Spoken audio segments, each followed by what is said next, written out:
Muslim is so hard. Why can't I eat what I want?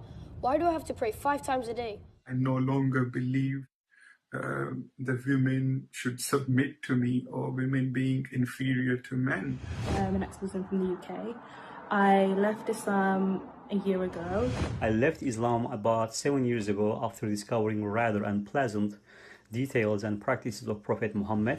In America, this is the last thing, 23% are becoming apostates of Muslims, American-born Muslims. If it's a leather sock, who cares if it's a leather sock or not, man? Your child is going to become an apostate. I don't have to make excuses for why this is in the Quran or that is in the Quran for all the misogyny, terrorism, and violence. I try really hard to defend Islam, but why is it only Muslims who commit terrorist attacks? Do I have to wear hijab when I'm older? Why doesn't Daddy have to wear it? How come sometimes I experience racism when I go to the mosque? A Muslim man can marry 4 wives, but a woman can't? That seems pretty unfair. The crazy, stupid stuff that I was kind of like, like this is a bit awkward, like why did that happen? Why did the Prophet do that? That kind of stuff, they like really brushed over it nicely. My life was based on Islam and its teachings, and it was collapsing before my eyes. If Islam was such a peaceful religion, we wouldn't have to spend so much time defending it. How can people twist it so easily? I don't know if I can follow a religion that makes it that easy to kill people. Everyone is always pressuring women. Men never have to face the same pressures as we do. It seems as if we barely have any rights in Islam. I'm honestly having a hard time believing that Islam is...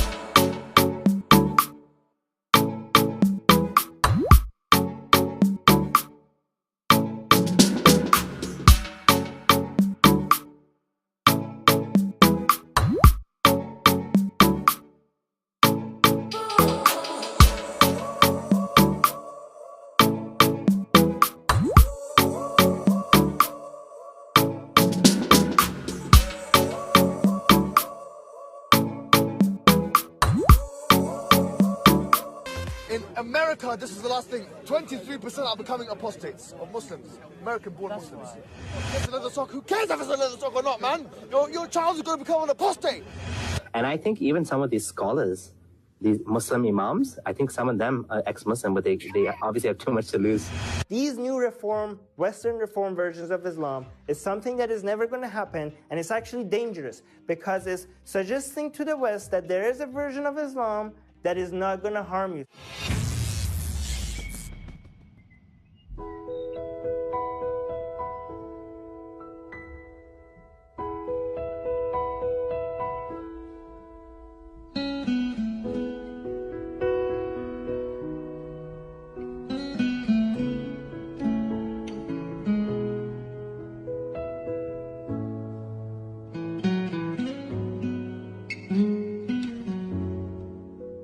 Is the penalty for apostasy? Before we keep coming down this apostasy. Give us a quick answer on what is the penalty for apostasy, and then we'll come on the audience one. You very well know, if it's an Islamic country, then the Sharia is very clear. Apostasy is dealt with the death penalty. Thank you. That's all I want to hear.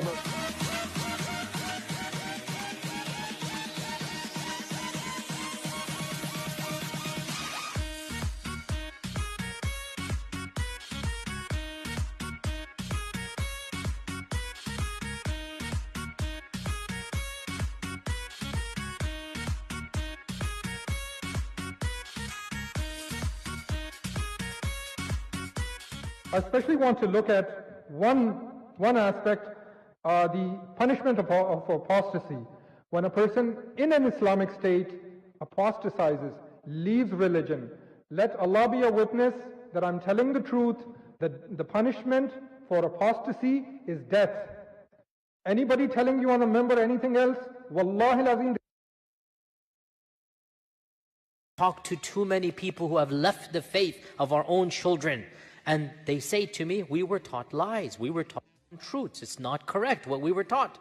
If a Muslim hears from his leaders and apologists all his life that the Quran has been perfectly preserved right down to the letter and that this is a miracle of Islam, it's extremely easy for me to go through his sources and show him that the Quran was changed over and over and over again. And then the Muslim realizes that he's been lied to. He no longer trusts his leaders and apologists. He has no other reason to believe in Islam, and so he leaves Islam. Wallahi, you would wish, if you're a Salafi, that they become an Ash'ari before they become a disbeliever. And you would wish, if you're an Ash'ari, they become, and so on. Priorities. Most of the Ummah doesn't pray 5 times a day. Yani, come on, man. Like, seriously, do I have to even explain this to the people? Like, it's important that we prioritize. Then we can have the healthy discussions when people have reached a certain level. We can't afford it here, I'm afraid to say. Otherwise, you're going to see the community is going to change face. And our preservation is going to be at risk. Do you know what's going to happen? We're going to be eaten out from outside. We're talking about, you know what I'm trying to say, how to, it's not a leather sock, yes, a leather sock. Who cares if it's a leather sock or not, man? Your child is going to become an apostate. And you're talking about if it's a leather sock. How dare you, man? It's a leather sock, you know. Shut up! No, shut up! I mean, statistically, they say that 1 in every 3 Muslims believes that leaving Islam is punishable by the death sentence. So what is it that makes you think that Islam is about to collapse? When you look at what's happening with ISIS, when you look at the Islamic history for the past 1400 years, it has never been at peace. If the freedom to leave Islam was there, Islam would collapse. And I believe it will collapse eventually. It's happening now. لم يتركوا الردة، لو تركوا الردة ما كان هناك إسلام. كان انتهى الإسلام منذ وفاة الرسول عليه الصلاة والسلام. فالوقوف أمام الردة هو الذي أبقى الإسلام. And I believe it will collapse eventually. It's happening now. I see it as a cornered animal that is wounded and is lashing out in his last days. Help me, help me. This is how some of our youth feel. Researchers show that over 100,000 Muslims leave Islam every single year. Our youth are full of doubts and nobody's answering their questions. And this is not only the problem. The majority of our youth are not even praying their 5 daily salah.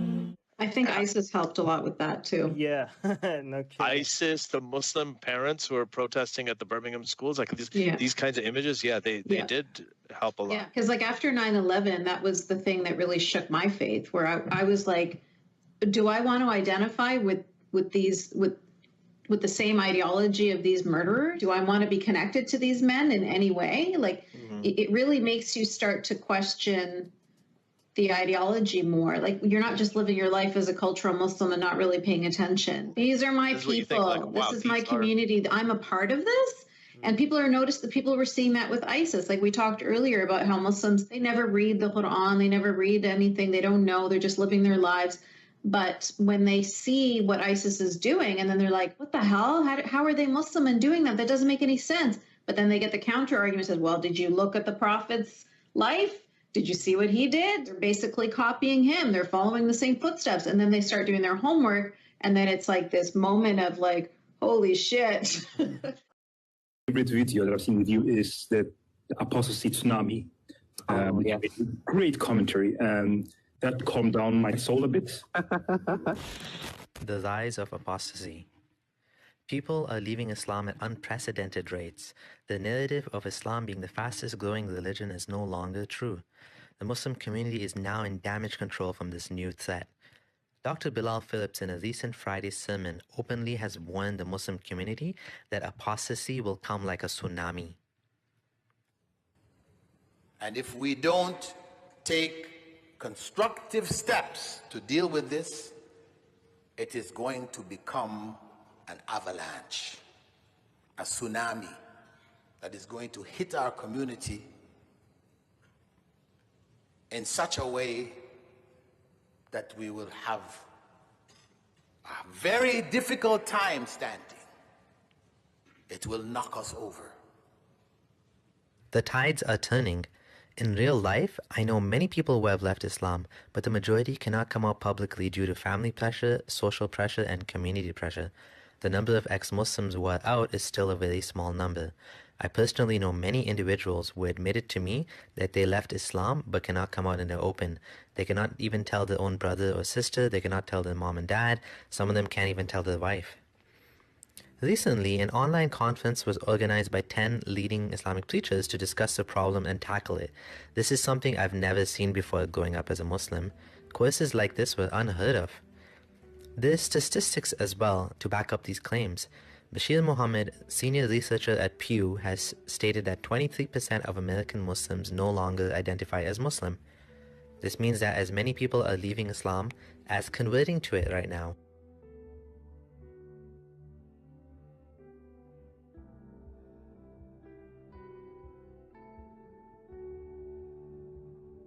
On the surface, they're pushing these slogans: Islam is the fastest growing religion, your grandchildren would be Muslims, your children would be Muslims, And then, inside the mosque, they're having these conversations.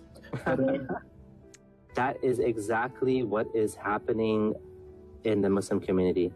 I think it's unfortunate that, by the way, I spoke to the guy who Bilal Phillips was talking about in that video, the young Somali man that his family took him to speak to Bilal Phillips. And I know so many people like that. So many people. A lot of them still call themselves Muslims because, unfortunately, there's just too much risk to the life, not to them being killed, but there's too much. It'll be too unsettling to them to tell their family they're not Muslim.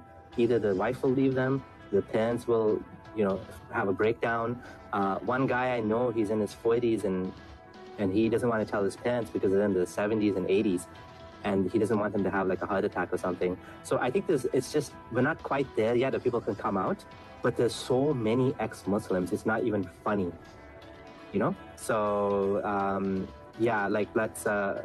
let's end on that positive note that many people you don't actually know the ex-Muslims are actually ex-Muslim. And I think even some of these scholars, these Muslim imams, I think some of them are ex-Muslim, but they obviously have too much to lose.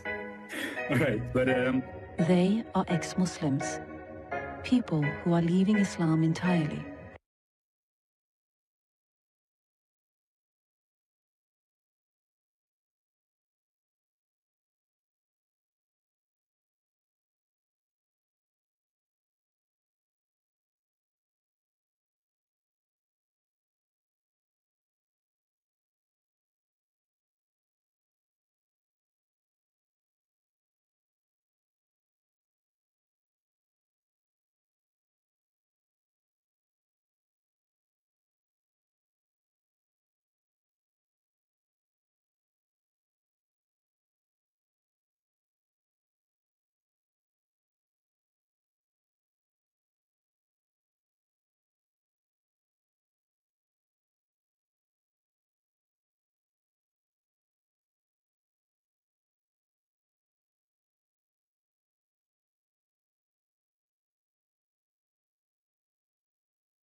Amazed at the betrayal of Muslim women who, for whatever reason, have had an education and are able to emancipate themselves from Islamic law, insisting that Islamic law is not what it is and that we don't understand it. We live in the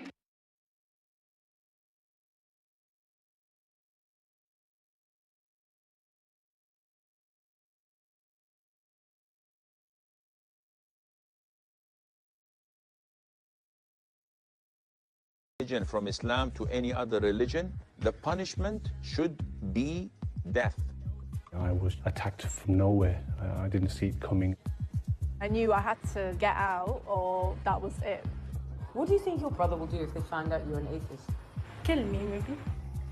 These new Western reform versions of Islam is something that is never going to happen, and it's actually dangerous because it's suggesting to the West that there is a version of Islam that is not going to harm you. So it's just a politically correct solution that is never going to fly and is taking our attention away from the actual movement that is growing, that it does have a chance, that is the ex-Muslim movement.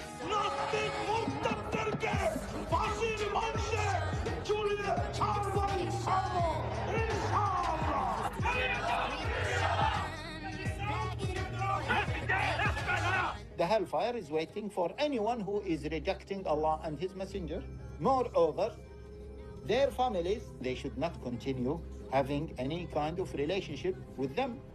This is a time bomb of young people who are being traumatized, really.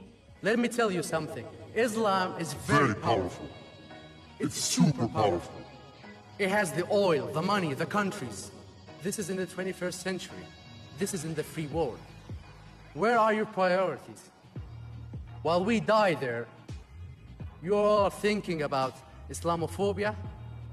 You're all thinking about not going. People are getting put to death because of this fascist, theocratic religion. And all you think about is how can we give them more space? And how can we give them more rights? Yeah, we can be more tolerant. Would the other side be more tolerant? Would the other side give us what they are claiming? If Islam is the most powerful force in England, will it give you the rights that you're giving them? And I'm not asking you to take away the rights of religion, but I'm asking you to face that tsunami that's coming to you and to encourage that tsunami that we are doing by facing them off and by saying no. No, I can't leave. It's a time when progressive all too often means protecting regressive identity politics, which homogenizes entire communities and societies and deems theocrats as the sole legitimate arbiters and gatekeepers of community values. It's a politics of betrayal. We are called aggressive apostates, fundamentalist secularists, native informants, inflammatory. We are accused of violating the safe spaces of Islamists and even inciting hatred. Don't believe it. That is the Islamist narrative. In the world today, it is we who are being slaughtered, not the other way around. You cannot stop the deluge. They cannot stop what has started. We are not going to be silenced anymore. I grew up in this religion. I studied it 16 years in the Moroccan schools. I speak Arabic. I was teaching Arabic in Egypt. So I know what I criticize. But if you, as Greek people, if Westerners, European people say the same as me, they tell them, oh, you are an Islamophobe. It means you are a racist. So shut your mouth. So shut your mouth. So shut your mouth.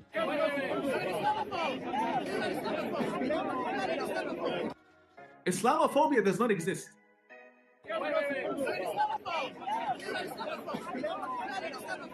Islamophobia as a concept or even as a theory does not exist. Phobia means irrational fear. Nobody is afraid of Islam as a religion sitting in a book. Okay? If I put a Quran in front of you, will you start to fear? Will you run away from me? So this whole notion of Islamophobia is a political game. It's a political game, and it only works in societies where people are weak-minded, morally and intellectually bankrupt. High five! But when people like us have this speech, they cannot say we are racist. Okay, they may say we are the home Arab or self-hating Arab. I don't know, but it's not very serious. Okay, so those people, the fundamentalists in the countries where Islam is the religion of state, where they have the power, in those countries, if you criticize their religion, they just put you in jail or kill you. But in Europe, they have no legal tool to shut your mouth. So they accuse you of being Islamophobe, then racist. The thing is, there are millions, and that's shown by polling data. There are millions of atheists, agnostics, secularists, freethinkers in the Muslim world, living in Muslim majority countries right now. who have to publicly identify as Muslims. If they speak up against it, if they express their views openly, they'll get disowned by their families, they can get marginalized by their communities, they lose their friends, they can be imprisoned, they can be executed. Atheism is punishable by death in 13 countries around the world, all of which are Muslim majority countries. And the cost of them coming out and publicly speaking their views, right, and shaking off the Muslim label are really, really, the consequences are